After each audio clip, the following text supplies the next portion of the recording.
요한복음 10장 11절에서 15절까지입니다. 저는 생각을 해봤습니다. 양은 보수일까 진보일까? 대단히 보수적입니다. 보수적 습관이 강한 동물이에요. 그래서 자기가 옳다고 생각하면 그냥 그 길로 가는 거예요. 누구 말을 듣지도 않는 거예요. 주변 상황이 어떻게 돌아가는지 분별력도 없어요. 그리고 고집이 어마어마하게 셉니다. 약한데도 고집이 세요. 약한데도 자기 멋대로 가려고 그래요.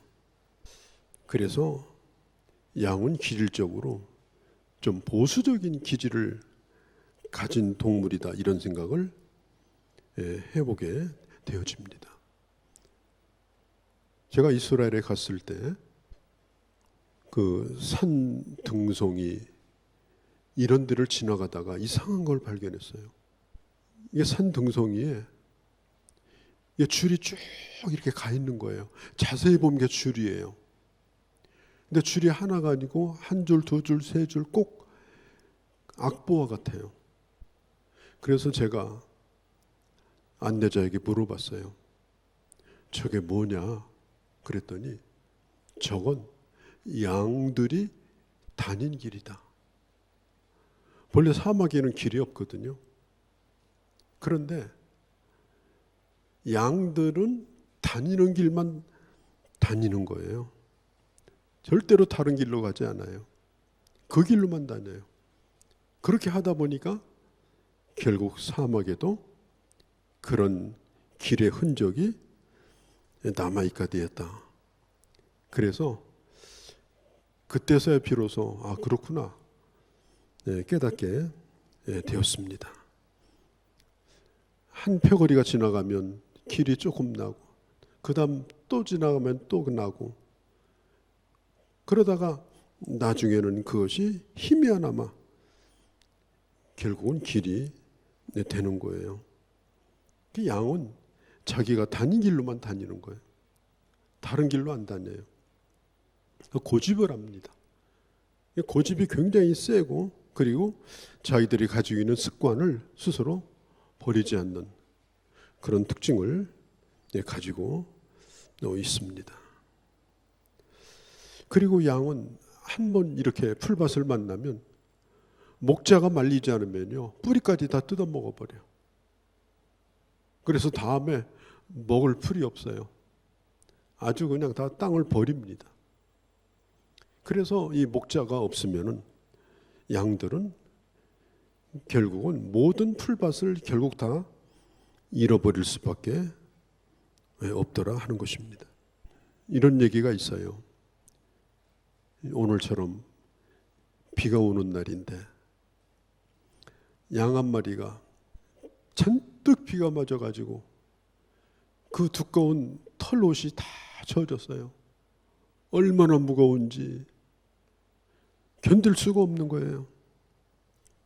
점점 몸이 무거워집니다. 힘이 듭니다.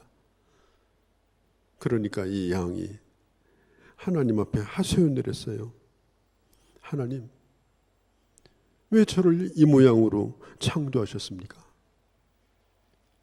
하늘을 헐헐 날 수 있는 그런 날개도 없고 다른 짐승처럼 빨리 달릴 수도 없고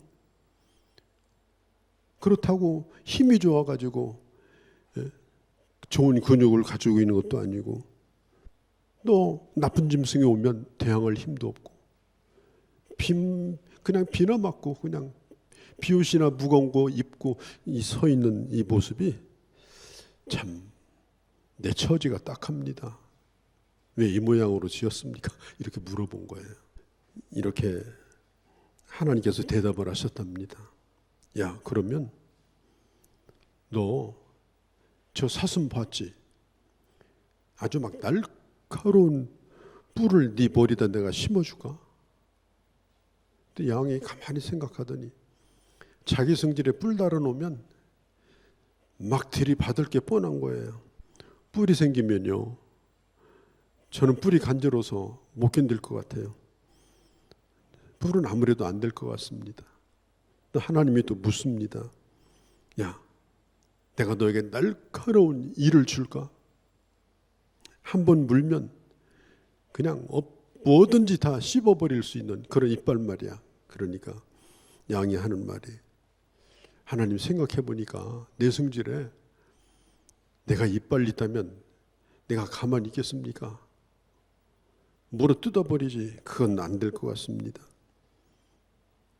그러면 내가 너에게 막 입에다가 독을 잔뜩 머물게 해가지고 입만 열면 막 독이 쏟아져 나오면 어떨까? 예? 독사처럼 말이지. 그러니까 하나님, 내가 옛날에 이 독사에 물려 죽는 내가 짐승들을 본 적도 있는데 아무래도 나는 독을 막 품을 것 같아요. 그건 안 될 것 같습니다. 그때 하나님께서도 물었어요.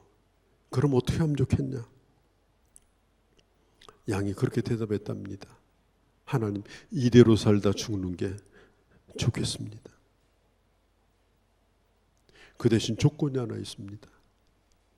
주님이 내 목자가 되시면 됩니다. 저는 그게 답이라고 생각해요. 그게 우리 인간의 모습 아닙니까? 우리 인간이 짐승 같고 그렇게 잘 뛰고 날카로운 이를 갖고 있다면 아마 여기 우리 살아남지도 못했을 거예요. 양의 모습은 많이 인간을 닮아 있습니다. 그러나 여러분, 우리가 양이라는 사실이 불행한 것이 아니에요. 선한 목자가 없을 때 양은 가장 불행한 것입니다. 그렇기 때문에 결론은 이렇습니다. 양에게는 선한 목자가 필요하다.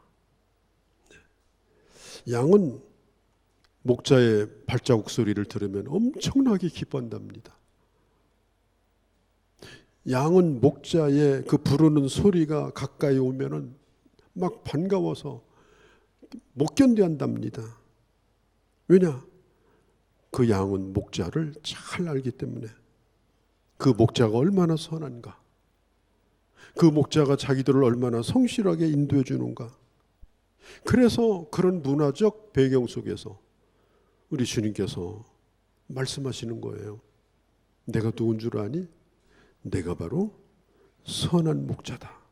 이 이스라엘 나라 말에는 이 선하다는 말이 아가소스라는 말하고 칼로스라는 말이 있어요. 보통 선하다고 할 때 선하다는 아가소스라는 말은 참 아름답다, 깨끗하다, 깔끔하다 이런 뜻이에요. 아, 저 사람이 참 아름답다 할 때는 참 사람이 좀 깔끔하네, 예? 더티하지 않네 이런 거예요. 그런 걸 아름답다고 그래요. 그런데 예수님께서 나는 선한 목자다 이렇게 말씀하실 때 이 아가도스라는 말을 주님은 사용하지 않으시고 칼로스라는 말을 사용하셨어요. 예수님이 어떤 단어를 이게 선택했을 때 특별히 자기 자신에 대하여 설명하면서 나는 칼로스, 선한 목자다 이렇게 말씀하신 이유가 뭘까요? 이 칼로스라는 말은 뭐냐? 이런 거예요. 꾸미지 아니한 본질적인 선하다 이런 뜻이에요. 아가도스는 꾸미는 게 있어요. 숨긴 것도 있어요. 그렇게 인위적으로 만들 수도 있어요. 그래서 선하게 보일 수 있어요. 이 세상에 수많은 종교들이, 이 세상에 수많은 철학들이 인간을 그렇게 꾸며놓습니다.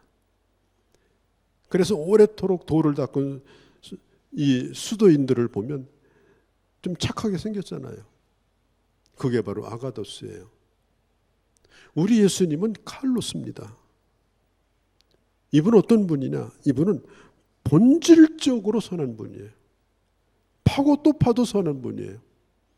본래 선하신 분이에요. 그분에게는 처음과 끝도 겉과 속도 그분은 똑같은 분이에요. 그런 면에서 우리 예수님은 칼로스, 나는 선한 목자다, 이렇게 부르는 것입니다. 우리가 흔히 저 목자는 싹군 목자야, 그러면 굉장히 나쁘다고 생각하잖아요. 싹군 목자가 여러분 나쁜 게 아니에요. 싹군 목자가 싹을 제대로 받으려면 제대로 일을 해야 돼요. 이스라엘 나라의 대부분의 목자는 다 싹군 목자예요. 싹을 받는 고용된 목자들이에요. 그걸 싹군 목자라고 해요. 나쁜 말이 아닙니다. 그런데 그 싹군 목자는 얼마든지 착할 수 있어요. 도덕적으로 괜찮을 수 있어요. 그러나 결론은 뭐냐면 정당한 보수를 받고 주어진 임무에 충실한 성실한 목자입니다. 여러분, 싹을 받고 일해도 성실하게 일해야 되죠. 그렇잖아요. 출근 시간 잘 지키고 퇴근 시간 잘 지키고 자기에게 맡겨진 일을 또 잘 해야 되고, 그렇게 해야 싹이 나오지 않아요. 그래서 싹군 목자라는 말은 나쁜 말이 아니에요. 적어도 싹군 목자는 성실한 사람이에요. 싹을 받을 만한 사람이니까. 나는 성실하다, 나는 내 책임을 다한다, 그게 바로 싹군 목자의 의미입니다. 예수님이 말하는 이 칼로스라는 말은 그 속에서부터 우러나와서 어떤 것을 바라는 것도 없고 받는 것도 없어요. 다만 그 속에서 우러나오는 본질적인 그런 사랑, 그런 본질적인 애착, 이런 걸 가지고 진정으로 그 양을 사랑하는 거예요. 그게 바로 주님이 말씀하신 선한 목자입니다. 싹군 목자는 자기 목숨하고 양은 안 바꿔요. 양 놓고 와버리지. 그러나 선한 목자는 양의 목숨을 위해서 자기 목숨도 겁니다. 양이 다쳤으면 그 무거운 양을 어깨에다가 메고 먼 길을 걸어서 집에까지 돌아옵니다. 지금도요, 저 이스라엘하고 이집트 그 사이가 이제 베두족들이 살거든요. 베두인들. 이 베두인들은 그냥 사막에서 텐트 치고 사는 아주 소수의 사람들이에요. 이 사람들은 양이 병이 들면요, 자기 텐트로 데리고 들어가지고 양을 끌어안고 자요. 저희 집이 본래 가축을 키우는 집이었거든요. 소도 키우고 돼지도 몇백 마리씩 키우고 이렇게 했던 집인데 저는 그런 걸 많이 봤습니다. 이게 돼지가 새끼가 나가지고 새끼 한 마리가 좀 시원찮다 그러면요, 그 추운 데다 놔두지 않아요. 그럼 따로 불러다가 방으로 데리고 와서 이불 덮어줘요. 숨을 안 쉬면요, 돼지 코에다 대고 인공호흡도 해줘요.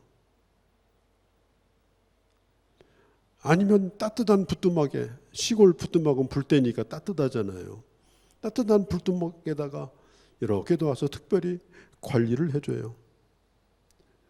왜 그래요? 내가 기르는 짐승이니까.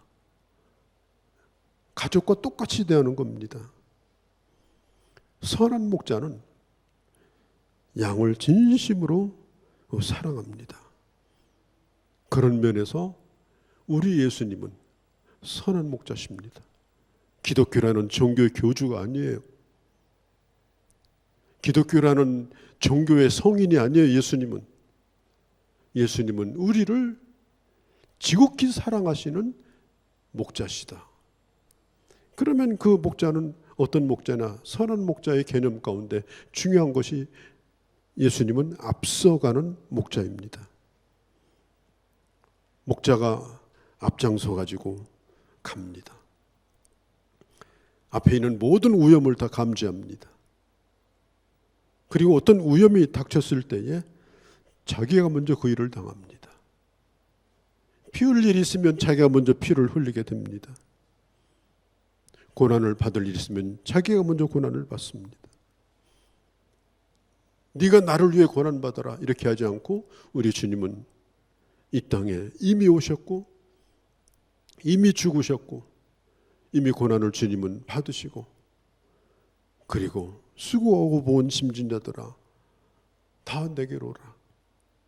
주님은 잃어버린 양된 우리에게 십자가를 먼저 지고 가시면서 말씀하셔요. 네가 나를 따르려면 내 십자가를 지고 나를 따라오너라. 그냥 따라오면 된다. 여러분, 양은 목자를 행복하게 따라가는 때 가장 행복합니다. 목숨을 버릴 각오를 하고 앞장서는 그 목자를 따라가는 양이 가장 행복한 거예요. 저는 정말 이 감동받는 말씀 가운데 하나가 오늘 성경에 보면 누가 빼앗는 것이 아니라 스스로 버리노라. 누가 예수님을 협박하지 않았어요. 죽어달라고. 죄짐을 지어달라고 등에다 짐 짊어주지 않았어요. 그 생명을 내놓으라고 협박하지도 않았어요.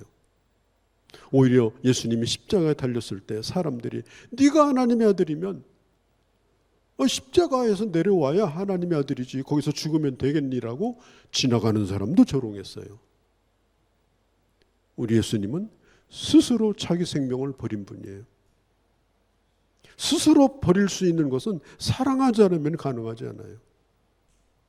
스스로 자기 생명을 버릴 수 있는 목자는 양을 진심으로 사랑할 때 가능한 것입니다.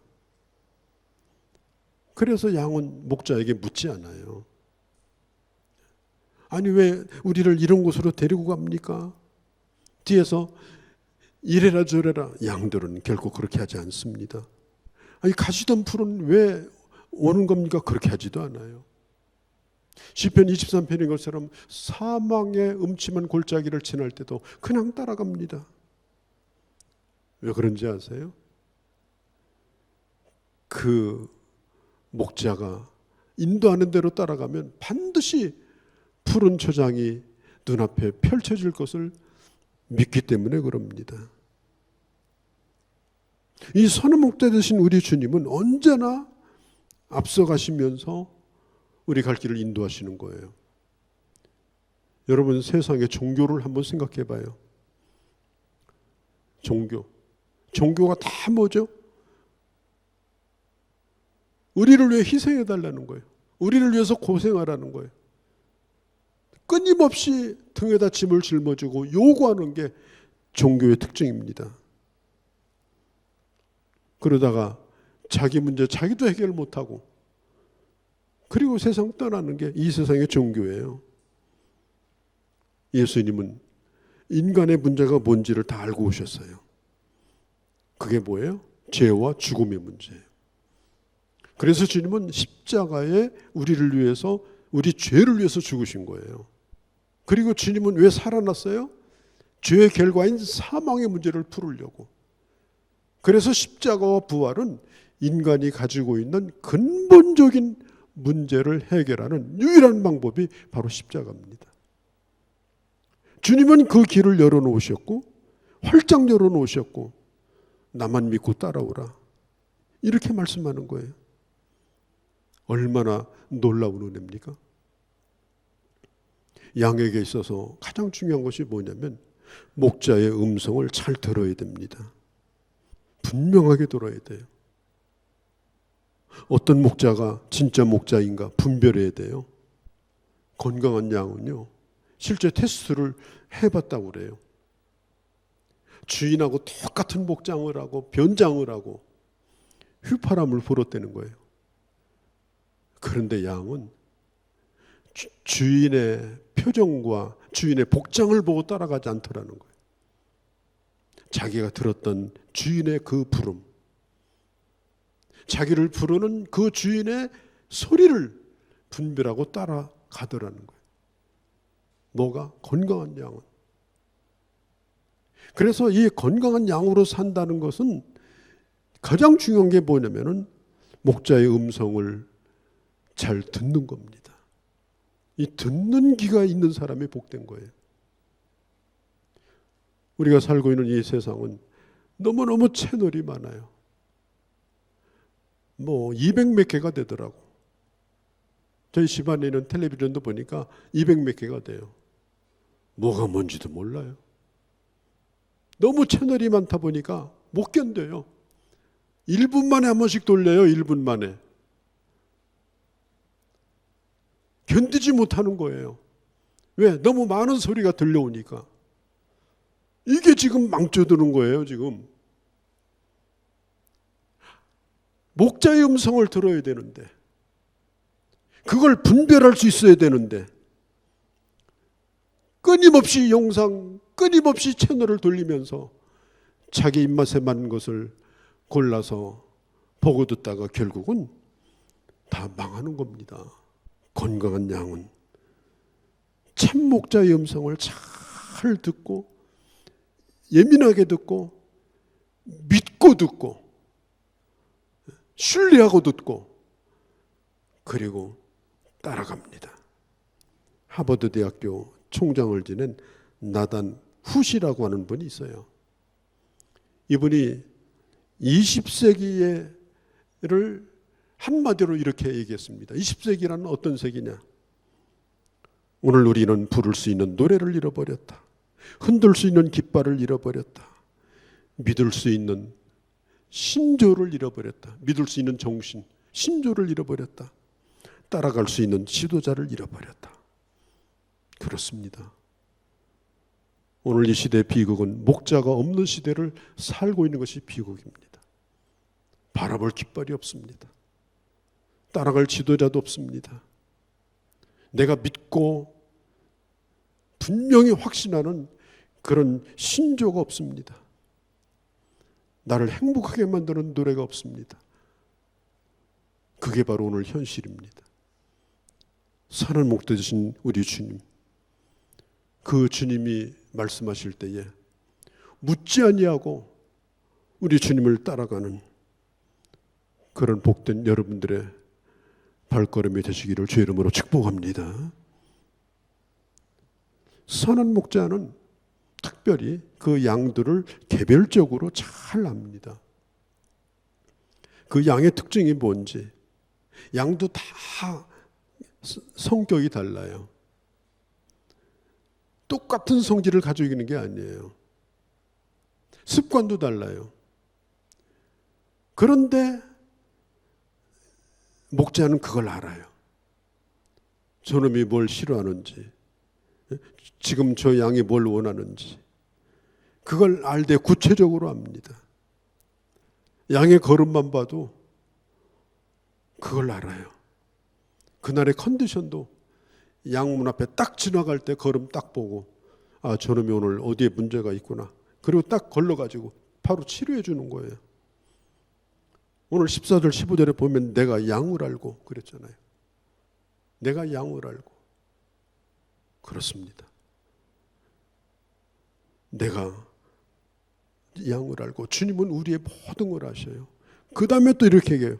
나를 아는 것이 내 아버지께서 나를 아시고 내가 아버지를 아는 것 같이 나는 양을 위해서 목숨을 버리느니라. 주님은 양의 형편을 아셔요. 그런데 이게 보통 문제가 아니야. 이건 내 목숨을 걸어야 되는 문제예요. 주님이 분명히 말씀합니다.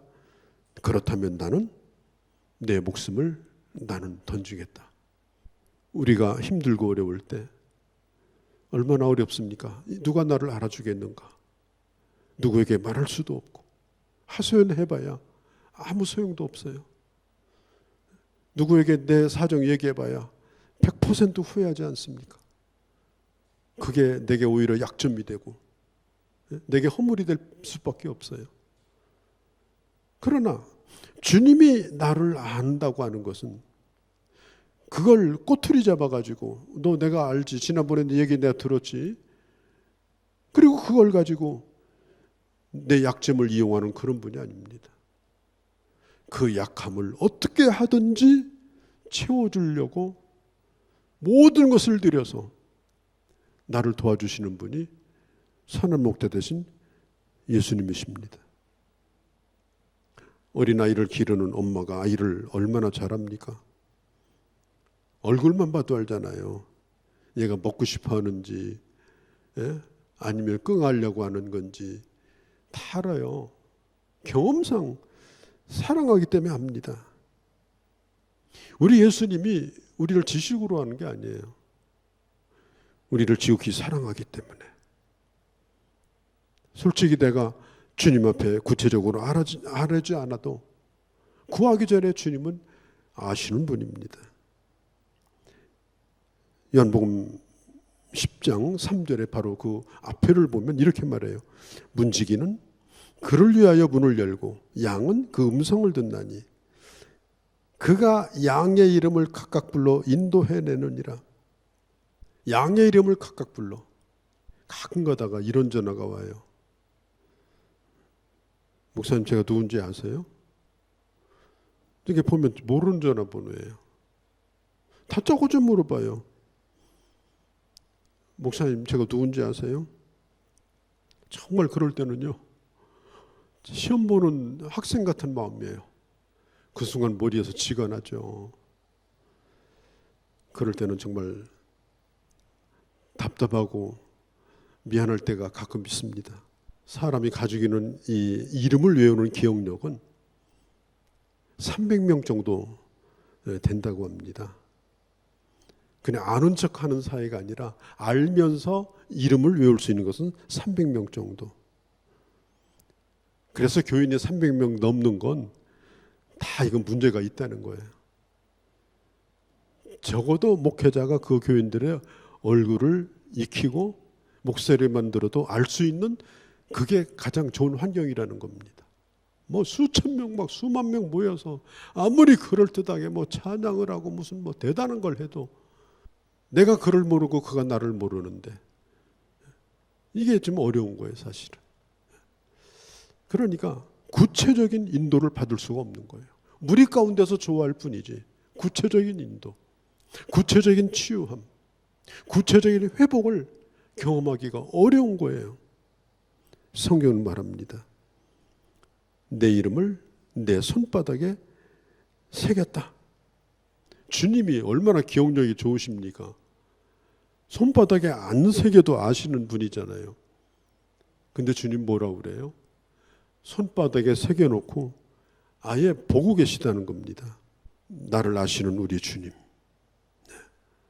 지금은 이스라엘이 그 양을 어떻게 관리를 하는가 하면 이 양 속에다가 이 컴퓨터 칩을 이게 집어넣어요. 그래가지고 양 한 마리 한 마리를 다 컴퓨터로 체크합니다.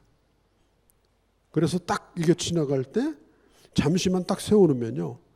건강 상태, 몸무게, 우리로 말하면 막 혈압, 맥박 뭐 이런 것까지 다 나오는 거예요. 그러니까 조금만 문제 생기면 딱 끌어내가지고 치료해주고 다시 점검을 하고. 예? 문제는 잡아먹을 때가 됐나 안 됐나 그것도 판단하니까 그게 문제죠. 자, 우리 주님은 우리를 지극히 개별적으로 구체적으로 주님은 우리를 알고 계십니다. 특별히 성격으로 아십니다. 여러분은 성격을 여러분 스스로 알고 계세요? 아마 여러분들 그런 얘기 많이 들었을 거예요. 야, 네 성격 참 이상하다. 들어보셨죠? 네 성격 이상하다고. 나도 몰라요. 성격이 왜 이상한지. 우리는 그런 사람들입니다. 주님은 우리의 성격을 아셔요. 제자들을 세 그룹으로 4명 4명씩 주님이 분리했는데요. 네? 베드로가 반장된 그룹, 또 빌립이 반장된 그룹, 그 다음에 바돌로메가 반장된 그룹, 이렇게 세 그룹이 있었는데 주님이 다 성격별로 분리를 해놓으셨어요. 왜 그래요? 주님은 아시는 거예요. 지금 왜 그렇게 힘들어하는지 어려워하는지 사람은 몰라요.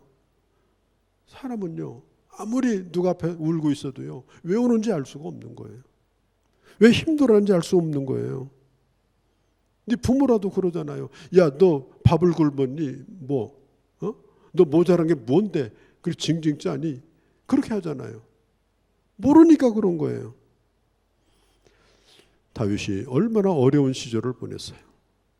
다윗은 누구에게도 말할 수 없는 힘든 인생의 그런 굴곡을 겪었던 사람이에요. 그런데 다윗이 그런 것들 가운데서도 그가 이길 수 있었던 비결이 뭐냐? 시편에 보면요, 103편 13, 14절에 아버지가 자식을 불쌍히 여김같이 여호와께서 자기를 경외하는 자를 불쌍히 여기시나니, 아버지가 자식을 불쌍히 여기는 것처럼 여호와께서 자기를 경외하는 자를 불쌍히 여기시나니, 그 다음이 중요해요. 이는 저가 우리의 체질을 아시며, 우리 체질을 아세요. 체질이 뭐예요? 성격. 우리의 체질을 아시며, 그 다음에 우리가 진토임을 기억하심이라. 아무리 큰 소리 쳐도 흙덩어리에 불과하다는 거, 그런 걸 주님이 다 아신다는 거예요. 그래서 내가 주님 앞에 나가는 데 있어서 내가 아무리 힘들고 어려운 일이 있어도 부끄러워하지 아니하고 우리 주님 앞에 기도할 수 있는 거예요. 우리 연약함을 내놓고 우리 주님 앞에 내 체질을 아시니까, 내 체질을 아시니까 주님 앞에 구할 수 있는 거예요. 나를 있는 그대로 받으시는 분이니까 있는 그대로 와서 내가 주님을 예배할 수 있는 거예요. 주님 저를 잘 아시지 않습니까? 제 사정도 제 형편도 아시지 않습니까? 여러분 성격도 잘 아시지 않습니까? 이대로 날 받으시는 주님, 나를 인도해 달라고 우리는 주님 앞에 의탁하고 주를 따라갈 수가 있는 것입니다. 마지막으로 가장 중요한 겁니다. 이게 뭐냐? 주님은 선한 목자인데 나를 위해서 목숨을 버리는 선한 목자입니다. 오늘 읽은 본문의 첫 절에 보면 이렇게 말하죠. 나는 선한 목자라. 선한 목자는 양을 위하여 목숨을 버리거니와. 여러분, 목숨 버린다는 것이 이게 쉬운 게 아니에요. 오늘 이 성경을 쭉 읽어보면 목숨 버린다는 말을 5번이나 반복했어요. 예수님이 이걸 빈말로 하는 것이 지금 아닌 겁니다. 주님이 5번씩이나 나는 목숨을 버릴 거라고 하는 그 주님 얼굴만 봐도 감동이 되지 않습니까? 누가 여러분을 위해서 그렇게 말할 수 있겠어요? 누가 여러분을 위해서 그렇게 분명하게 말할 수 있어요? 이 세상에 아무도 없어요. 저는 목회자고 또 하나님께서 맡겨준 양무리들을 돌보는 사람이니까 정말 싹을 받고 일하는 목자가 되면 안 되겠다. 나의 모든 것이라도 영혼과 하나님의 교회를 위해서 필요하다면 내가 버릴 각오를 하고 그리고 양을 돌보는 일을 해야 되겠다. 우리 주님이 5번씩이나 그렇게 말씀했는데 나는 한 번도 그런 얘기를 하기가 어려운 사람이니까 결심을 더 해야 되고 또 생각해야 되고 또 버려야 될 생각을 가지고 하나님의 일을 해야 되지 않겠는가, 이런 생각을 말씀을 묵상하면서 해 보았습니다. 목자는 잃어버린 양을 버리지 않습니다. 잃어버린 양을 반드시 찾아냅니다. 다른 양을 갖다 놔도 만족하지 않습니다. 자기가 사랑한 그 양을 찾아놓기 전까지는 잠을 이룰 수가 없습니다. 그래서 99마리의 양을 놔두고 캄캄한 어둠 속으로 목숨을 걸고 찾으러 나가는 거예요.